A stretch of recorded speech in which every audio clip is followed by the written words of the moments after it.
All right, guys, it is Monday morning. Got the engine rolled out here. I actually put the some of the stuff's just sitting on here. I put the head gaskets on, and then I set the heads on, and I actually just put a couple of bolts in, run down a couple threads, just basically in case it tilts sideways. I don't want the head falling off and landing on the floor or nothing.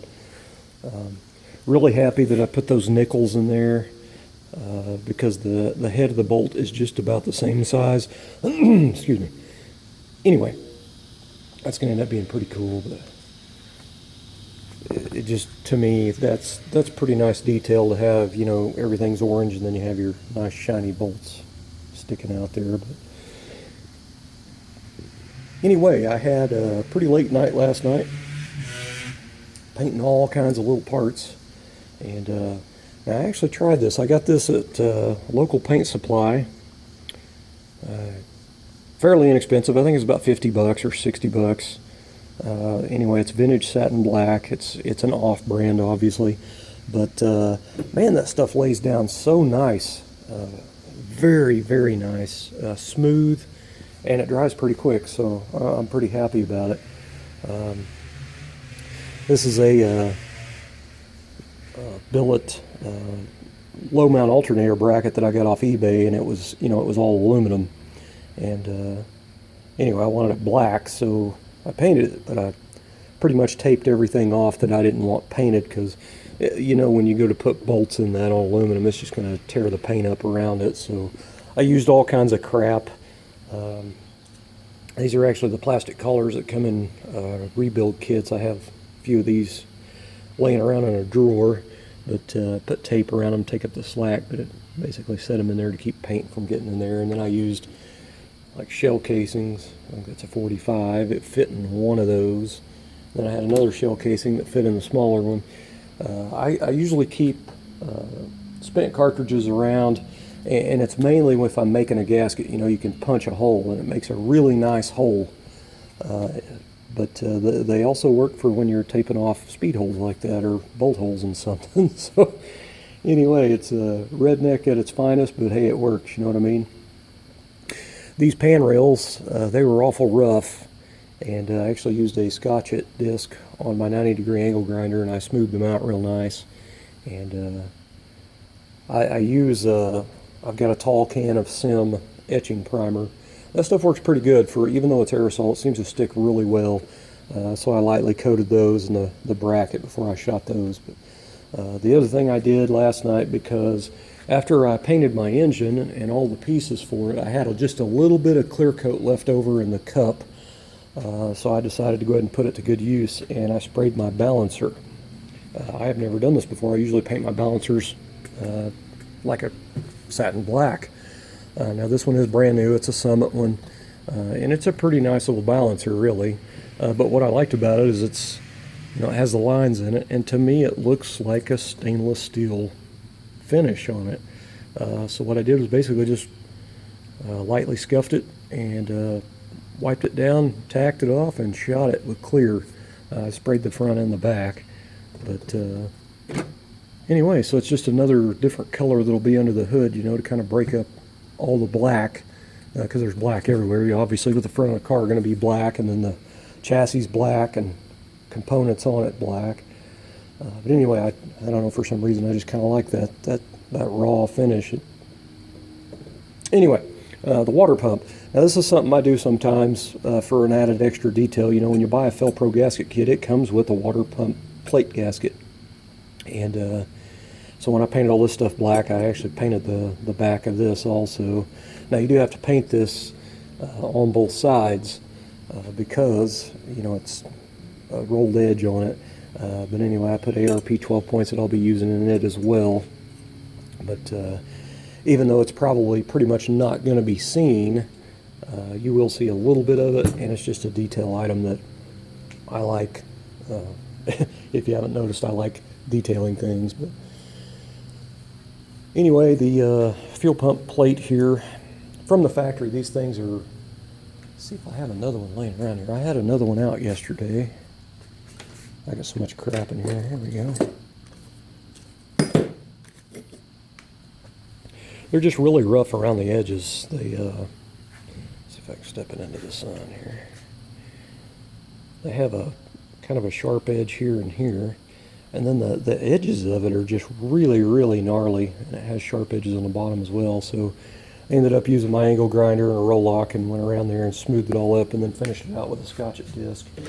And I painted it as well last night when I painted other stuff. But I am using a block-mounted fuel pump because, like I've said before, I just want this car as basic gets. The only thing it's going to have on it's an alternator. This is going to be one of them cars. It's like a true old car. You know, you get stuck on the side of the road, you get a lift to the parts store, and you come back and you fix it on the side of the road instead of having it towed. So that's kind of my theme. I wanted an old car, and I'm building an old car. It's just, you know, the old stuff was simple, man, and I like simple. But anyway, so I'm gonna torque down the heads here in a minute, and I kind of ran into a deal. Now, I've had everything mocked up on the car. I had the engine in, the trans in, all the brackets, the carburetor, had everything on it in mock-up stage. Now, I have these little valve cover hold-down tabs here, but, you know, they just don't give for the old-school scripted valve cover. They're very, very thin, and they tweak real easy. There's just not enough clamping area for those, in my opinion. They've always leaked on me. The only way to keep them from leaking really is to use these longer tabs like these. Now these, I think these were off an early 80s Monte Carlo I had here. And I found these a couple days ago here because I was going to use these because these are kind of stock looking. Anyway, I decided, well, hell, I probably ought to use these with these ARP studs. I've still got enough room. But after I got one out and started cleaning it up, it's got a stamp there and a stamp there. And look at how rough it is around the edges. I mean, it's going to take a lot of work to fix 8 of these. And then when I try to put it on, it's actually hitting on the edge right there. So, you know, that would have to be fixed. But they would give some awesome clamping area, you know. So I think what I've decided is I'm just going to go in there to Summit and look around and see what I can find. I don't want nothing, you know, fancy. I don't want anything chrome either. They'll more than likely be painted the orange, so they kind of hide. But anyway, so that's another thing I've got into there. But anyway, you can really see that pearl this morning and that sun coming down on there. Anyway, guys, pretty proud of everything's turning out pretty good so far. I painted quite a few other little small parts last night, and I actually have them in the house. I took them in there this morning. It's stuff that it doesn't go to the engine. It's just like other parts of the car here and there, whatever was, you know, in primer or laying around. But anyway, I put them in the house so they wouldn't be out here and take a chance of getting scratched or scuffed or something. But so I'm getting ready to paint my pulleys. I'm going to do these gloss black, and so I've had to rig up some pretty gnarly handles to hold on to stuff here. I'm actually going to set this down on an upside down paint cup after I get done shooting it, so it'll dry. It'll be on the tape in there. And this is actually part of an old alternator. Anyway, I set the pulley on there so I can get paint on it on both sides. And then I've got a hole drilled in a fixture made of wood, and it's big enough that fits in, so it'll sit down on there. And then this is some all thread with just some crap on it. But I think it's pretty funny, the stuff you have to do sometimes, you know. But anyway, I've got these all scotched out and ready. And don't laugh, because this works.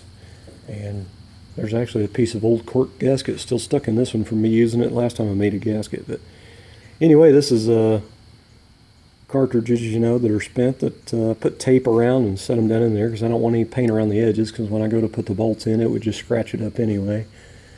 And then the one for the alternator, I used steel rod and had to wrap some tape around it to take up some of the slack. But anyway, so I'm getting ready to paint these parts, and I've got to prep my drive shaft to paint it as well. I'm going to use some of the Sim aerosol etch primer on these, just kind of basically lightly hit them and spray the drive shaft as well, and I'll probably be out of that stuff. But that Sim etch primer, it actually seems to bond really well, and I can't believe it, because usually aerosols suck, you know, on anything aerosol. It doesn't stick very well on anything very good. But Anyway, that's about the only aerosol thing I've used on parts for this car, because just about everything that I have done has been out of the touch-up gun or a full-size spray gun. Because aerosols, they just don't hold up, and especially this time of year, they just don't stick as well. It's just too hot. But that's pretty much it, guys. I'm gonna get to work, go ahead and torque my heads down, because I don't have anything that'll hurt going ahead and torquing those, because this paint I feel is probably still pretty soft. And I just set the intake on here basically in the valve covers, and it's mainly to keep the brunt of the dust out of the engine and stuff. But I did want to set it out here where a little bit of sun got on it to help kind of cook it a little bit. But anyway, got a long way to go, and I'm going to go ahead and try to get a full day in of painting pieces, and that way it's pretty much just a thrash of bolting stuff together. And I've never used these before, and I thought I'd try them on this car. And it's mainly because, like I said yesterday, my alternator's down low, so a lot of this is exposed. And freeze plugs, let's face it, they're just not very pretty to look at. But I'm not going to knock that in all the way. I'm going to put some lube on that O-ring before I actually put it in there, but I want the paint to be sure and be dried before. But I mean, they're kind of a little bit on the cheesy side, but to me, this is better looking than that freeze plug. I do remember seeing an engine one time it was either a video or a picture, and it basically was just smooth, but it was pointed in the middle, almost cone shaped. It wasn't very tall of a cone. It wasn't flat either, but I'd actually like those better. And to me, if they were painted the pearl orange and then put on, it would look cleaner. But these were affordable, and they were in Summit. And when you're doing a Summit order, $100 and then you get free shipping, so it's kind of you get down to like $80, and it's like, dang it, I need something else, and that's kind of what happened here. But anyway, cheesy or not, I'm going to go ahead and use them. They look better than a freeze plug to me. But anyway, got lots of stuff to paint, so I'm going to get on it, and I doubt I do any more videos, and probably until next weekend. This is Monday, and my wife's not here. She's at her mom's, so that's just going to allow me to do a whole lot of painting, because she doesn't like the paint fumes.